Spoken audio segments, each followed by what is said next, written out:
ಬಿಸಿ ಅನ್ನಕ್ಕೆ ಇವತ್ತು ಬದನೆಕಾಯಿನಲ್ಲಿ ಒಂದು ಗೊಜ್ಜು ಅಥವಾ ಪಲ್ಯ ಅಂತಲೂ ಹೇಳ್ಬೋದು. ಬದನೆಕಾಯಿ ಟೊಮೆಟೊ ಫ್ರೈ ಅಂತ ಹೇಳ್ಬೋದು. ಅದನ್ನು ಮಾಡ್ತಾಯಿದ್ದೀನಿ. ಇದಕ್ಕೆ ಒಂದು 5 ಗುಂಡು ಬದನೆಕಾಯಿನ ನಾನು ಈ ಥರ ಕಟ್ ಮಾಡ್ಕೋತಾ ಇದ್ದೀನಿ ಫಸ್ಟು. ಇದನ್ನ ಕಟ್ ಮಾಡಿದ ತಕ್ಷಣ ನೀರಿನಲ್ಲಿ ಹಾಕಿ ಇಟ್ಟರೆ ಕಲರ್ ಚೇಂಜ್ ಆಗೋದಿಲ್ಲ. ತುಂಬ ರುಚಿಯಾಗಿರುತ್ತೆ. ಬಿಸಿ ಅನ್ನ ತುಪ್ಪದ ಜೊತೆ ತಿನ್ನೋಕ್ಕಂತೂ ತುಂಬ ಟೇಸ್ಟಿಯಾಗಿರುತ್ತೆ. ಹಾಗೆಯೇ ಒಂದು ಈರುಳ್ಳಿನ ನಾನು ಚಾಪರ್ಗೆ ಹಾಕ್ಕೊಂಡು ಸ್ವಲ್ಪ ಸಣ್ಣಕ್ಕೆ ಕಟ್ ಮಾಡ್ಕೋತಾ ಇದ್ದೀನಿ. ಚಾಪರ್ಗೆ ಹಾಕಿದ್ರೆ ಬೇಗ ಆಗುತ್ತೆ, ಚೆನ್ನಾಗಾಗುತ್ತೆ, ಸಣ್ಣ ಸಣ್ಣದಾಗಿ ಕಟ್ಟಾಗಿರುತ್ತೆ ಅಂತ ಹೇಳಿ. ಹಾಗೆಯೇ ಒಂದು 2 ಟೊಮೆಟೊನ ಕೂಡ ನಾನು ಆಮೇಲೆ ಚಾಪರ್ಗೆ ಹಾಕಿ ಕಟ್ ಮಾಡ್ಕೋತೀನಿ. ಇದು ಆಂಧ್ರ ಸೈಡಲ್ಲೆಲ್ಲ ಈ ಥರ ಗೊಜ್ಜು ಅಥವಾ ಪಲ್ಯಗಳನ್ನ ಅನ್ನದ ಜೊತೆ ತಿನ್ನೋದು ತುಂಬ ಜಾಸ್ತಿ, ತುಂಬ ಚೆನ್ನಾಗಿರುತ್ತೆ ಕೂಡ. ಹಾಗಾಗಿ ಇದನ್ನು ಇವತ್ತು ನಾನು ಮಾಡಿದ್ದೆ, ತುಂಬ ಚೆನ್ನಾಗಿ ಬಂದಿತ್ತು. ಸೊ ಇದನ್ನೆಲ್ಲ ರೆಡಿ ಮಾಡಿಕೊಂಡು ಒಂದು 2 ಟೇಬಲ್ ಸ್ಪೂನಷ್ಟು ಕಡಲೆಕಾಯಿ ಬೀಜನ ಕೂಡ ಒಂದು ಪ್ಯಾನ್ಗೆ ಹಾಕ್ಕೊಂಡು ಸ್ವಲ್ಪ ನಾನು ಹುರ್ಕೋತಾ ಇದ್ದೀನಿ. ಎಣ್ಣೆ ಎಲ್ಲ ಹಾಕೋದು ಬೇಕಿಲ್ಲ, ಡ್ರೈ ರೋಸ್ಟ್ ಮಾಡಿಕೊಂಡ್ರೆ ಆಯಿತು. ಒಂದು 2 ನಿಮಿಷ ಸ್ವಲ್ಪ ಕಲರ್ ಚೇಂಜ್ ಆಗಿ ಒಂದು ಸ್ವಲ್ಪ ಸಿಪ್ಪೆ ಬಿಟ್ಕೊಳ್ಳೋಕೆ ಬರುತ್ತೆ, ಅಷ್ಟಾದರೆ ಸಾಕು. ಈಗ ಇದನ್ನು ಆರಕ್ಕಿಡಬೇಕು, ಮಿಕ್ಸರ್ಗೆ ಬಿಸಿದು ಹಾಕಬಾರ್ದು. ಹಾಗಾಗಿ ಇದು ಕಂಪ್ಲೀಟಾಗಿ ಆರಿದ್ಮೇಲೆ ಮಿಕ್ಸರ್ಗೆ ಹಾಕಿದ್ರೆ ಆಯಿತು ಮಸಾಲೆಗೆ. ಈಗ ಒಂದು ಪ್ಯಾನ್ಗೆ ನಾನು ಫಸ್ಟು ಒಗ್ಗರಣೆ ಮಾಡ್ಕೋತಾ ಇದ್ದೀನಿ. 2 ಟೇಬಲ್ ಸ್ಪೂನಷ್ಟು ಎಣ್ಣೆ ಹಾಕಿ ಒಂದು ಸ್ವಲ್ಪ ಸಾಸಿವೆ ಹಾಕಿ, ಸಾಸಿವೆ ಸಿಡಿದ ಮೇಲೆ ಒಂದು ಸ್ವಲ್ಪ ಜೀರಿಗೆನೂ ಹಾಕ್ಕೋತಾ ಇದ್ದೀನಿ. ಹಾಗೆಯೇ ಒಂದು ಟೇಬಲ್ ಸ್ಪೂನಷ್ಟು ಕಡಲೆಬೇಳೆ, ಉದ್ದಿನಬೇಳೆ ಹಾಕ್ಕೊಂಡು ಸ್ವಲ್ಪ ಇದನ್ನು ಫ್ರೈ ಮಾಡ್ಕೋಬೇಕು. ಕಡಲೆಬೇಳೆ ಬೇಡ ಅಂದರೆ ಸ್ಕಿಪ್ ಕೂಡ ಮಾಡ್ಬೋದು. ಹೆಚ್ಚಿಟ್ಕೊಂಡಿರೋಂಥ ಈರುಳ್ಳಿ ಹಾಗೆಯೇ ಕರಿಬೇವನ್ನು ಹಾಕ್ಕೊಂಡು ಎಲ್ಲ ಒಂದು ಸಲ ಹುರ್ಕೋಬೇಕು ಮೀಡಿಯಮ್ ಉರಿನಲ್ಲಿ. ಇದೊಂದು ಸ್ವಲ್ಪ ಈರುಳ್ಳಿ ಕಲರ್ ಚೇಂಜ್ ಆಗಬೇಕು, ಅಲ್ಲಿವರೆಗೂ ಹುರ್ಕೊಂಡ್ರೆ ಸಾಕು. ಈಗ ಇದಕ್ಕೆ ಕಟ್ ಮಾಡ್ಕೊಂಡಿರೋಂತಹ ಬದನೆಕಾಯಿನ ಹಾಕೋತಾ ಇದ್ದೀನಿ. ಇದಕ್ಕೆ ಬೇಕು ಅಂದರೆ ಹಸಿರು ಬದನೆಕಾಯಿ, ಉದ್ದುದ ಬದನೆಕಾಯಿ ಬರುತ್ತಲ್ಲ, ಅದನ್ನು ಕೂಡ ಹಾಕೋಬೋದು.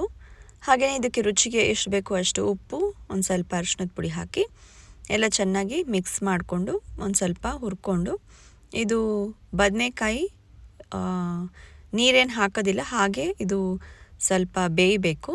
ಅದಕ್ಕೆ ಒಂದು 2 ಟೊಮೆಟೊನ ಕೂಡ ಹಾಕ್ಕೋತಾ ಇದ್ದೀನಿ. ಇದಕ್ಕೇ ಹಾಕಿ ಎಲ್ಲ ಮಿಕ್ಸ್ ಮಾಡಿ ಸಣ್ಣೂರಿನಲ್ಲಿ ಇದನ್ನು ಒಂದು 8-10 ನಿಮಿಷ ಬಿಡಬೇಕು. ಅದು ಕಂಪ್ಲೀಟಾಗಿ ಸಾಫ್ಟ್ ಆಗಬೇಕು.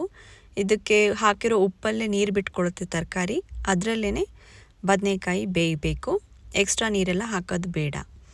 ಅದಾಗೋಷ್ಟೊತ್ತಿಗೆ ಇಲ್ಲಿ ಮಿಕ್ಸರ್ಗೆ ಮಸಾಲೆಗೆ ಒಂದು 10 ಬೆಳ್ಳುಳ್ಳಿ, ಹಾಗೆಯೇ ರೋಸ್ಟ್ ಮಾಡ್ಕೊಂಡಿರೋಂತಹ ಕಡಲೆಕಾಯಿ ಬೀಜ, ಒಂದು 4 ಒಣಮೆಣಸಿನ್ಕಾಯಿ, 1 ಟೇಬಲ್ ಸ್ಪೂನಷ್ಟು ಜೀರಿಗೆ, 1 ಟೇಬಲ್ ಸ್ಪೂನಷ್ಟು ಕೊತ್ತಂಬರಿ ಬೀಜ ಹಾಕಿ ಇದನ್ನು ತರ್ತರಿಯಾಗಿ ರುಬ್ಕೋಬೇಕು. ನೀರು ಹಾಕಬಾರ್ದು, ಪೌಡ್ರ್ ಥರನೇ ಮಾಡ್ಕೋಬೇಕು. ಕಲ್ಲಿನ ಕುಟಾಣಿ ಇದ್ದರೆ ಅದಕ್ಕೆ ಇದನ್ನೆಲ್ಲ ಹಾಕ್ಕೊಂಡು ಕುಟ್ಕೊಂಡ್ರೆ ತುಂಬ ರುಚಿಯಾಗುತ್ತೆ. ಹಾಗೆಯೇ ಇದಕ್ಕೆ ನನ್ನ ಹತ್ರ ಒಣಮೆಣಸಿನ್ಕಾಯಿ ಅಂದರೆ ನಾನು ಬ್ಯಾಡಿಗೆ ಹಾಕಿದ್ದೀನಿ, ತುಂಬ ಖಾರ ಬೇಡ ಅಂತ. ಖಾರ ಇಷ್ಟಪಡೋರು ಗುಂಟೂರು ಮೆಣಸಿನ್ಕಾಯಿ ಹಾಕ್ಕೋಬೋದು ಅಥವಾ ಹಸಿರು ಮೆಣಸಿನ್ಕಾಯಿ ಕೂಡ ಹಾಕ್ಕೋಬೋದು. ಈಗ ಇಲ್ಲಿ ಪ್ಲೇಟ್ ತೆಗೆದು ನೋಡಿದ್ರೆ ಈಗ ಬೆಂದಿದೆ. ಒಂದು ಸ್ವಲ್ಪ ಸ್ಪೂನಲ್ಲಿ ಬದನೆಕಾಯಿನ ಕಟ್ ಮಾಡಿಕೊಂಡ್ರೆ ಗೊತ್ತಾಗುತ್ತೆ ಬೆಂದಿದೆಯಾ ಇಲ್ವಾ ಅಂತ. ಈಸಿಯಾಗಿ ಕಟ್ ಮಾಡ್ಕೊಳ್ಬೋದು. ಹಾಗಾಗಿ ಈಗ ಆಗಿದೆ ಇದು. ಇದಕ್ಕೆ ರುಬ್ಕೊಂಡಿರುವಂತಹ ಮಸಾಲೆನ ಹಾಕ್ತಾಯಿದ್ದೀನಿ. ಬಿಸಿ ಅನ್ನಕ್ಕೆ ತುಂಬ ಚೆನ್ನಾಗಿರುತ್ತೆ. ಹಾಗೆಯೇ ಚಪಾತಿ ಕೂಡ, ರೊಟ್ಟಿ ಕೂಡ ನೀವು ಇದನ್ನು ಮಾಡ್ಕೊಂಡು ತಿನ್ಬೋದು, ಚೆನ್ನಾಗಿ ಬರುತ್ತೆ. ಎಲ್ಲ ಒಂದು ಸಲ ಚೆನ್ನಾಗಿ ಮಿಕ್ಸ್ ಮಾಡಿ ಒಂದು 2 ನಿಮಿಷ ಇದನ್ನು ಬೇಯಿಸ್ಕೊಳ್ಳೋಣ. ಇನ್ನೇನು ಪ್ಲೇಟೇನು ಮುಚ್ಚೋದು ಬೇಕಿಲ್ಲ, ಯಾಕಂದರೆ ಮಸಾಲೆ ಎಲ್ಲ ಹಾಕಿದ್ಮೇಲೆ ಪ್ಲೇಟ್ ಮುಚ್ಚಿಟ್ಬಿಟ್ರೆ ಅದು ಕೆಳಗಡೆ ಎಲ್ಲ ಅಂಟ್ಕೊಂಡ್ಬಿಡುತ್ತೆ. ಹಾಗಾಗಿ ಜಸ್ಟ್ ಹಾಗೆಯೇ ಒಂದು 2-3 ನಿಮಿಷ ಮಿಕ್ಸ್ ಮಾಡಿ ಬೇಯಿಸ್ಕೊಂಡು ಇದಕ್ಕೆ ಒಂದು 2 ಟೇಬಲ್ ಸ್ಪೂನಷ್ಟು ಕೊತ್ತಂಬರಿ ಸೊಪ್ಪನ್ನ ಹಾಕಿ ಎಲ್ಲ ಒಂದು ಸಲ ಮಿಕ್ಸ್ ಮಾಡಿ ಗ್ಯಾಸನ್ನು ಆಫ್ ಮಾಡಿದ್ರೆ ಬದನೆಕಾಯಿ ಟೊಮೆಟೊ ಫ್ರೈ ರೆಡಿ.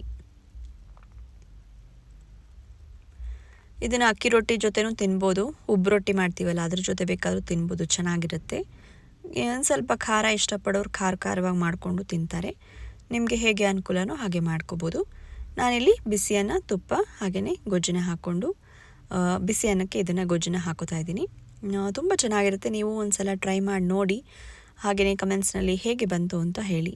ನಿಮಗೆ ಈ ವಿಡಿಯೋ ಇಷ್ಟ ಆಗಿದ್ದರೆ ಲೈಕ್ ಮಾಡಿ, ನಿಮ್ಮ ಫ್ರೆಂಡ್ಸ್ ಆ್ಯಂಡ್ ಫ್ಯಾಮಿಲಿ ಜೊತೆ ಶೇರ್ ಮಾಡಿ, ಹಾಗೆಯೇ ನನ್ನ ಚಾನಲ್ಗೆ ಸಬ್ಸ್ಕ್ರೈಬ್ ಆಗೋದನ್ನು ಮರಿಬೇಡಿ.